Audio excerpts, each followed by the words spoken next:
Süd vəzisində ağrı var şikayətinə. Sizə gələn pasiyentlərin çox qismində vəziyyət necə olur? Ürək açıcıdırmı, yoxsa xeyr?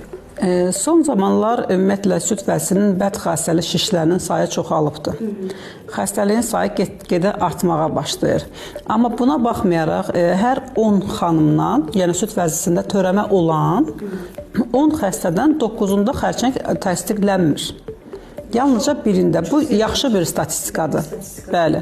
Amma buna baxmayaraq yenə də xərçəng xəstəliyinin sayı çoxala gedir. Bəs yəni doktor kimi nədir səbəb bu xəstəliyin daha çoxalmasına statistikada?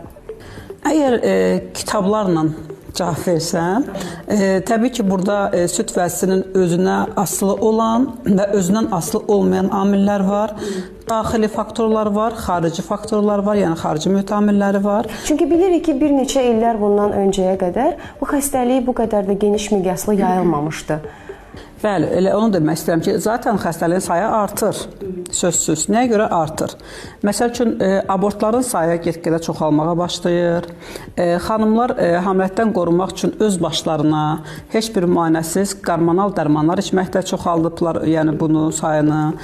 Qidalanma faktorları çox böyük amildir ki, son zamanlar fast food tipli qidalanmaların sayı çoxalır. Yəni, daha çox çalışırlar ki, çöldə alınma məhsulatından istifadə etsin. Və kimdən soruşuramdır ki, doktor, mən aşırı duzlu yeyirəm, aşırı istiyotlu və s.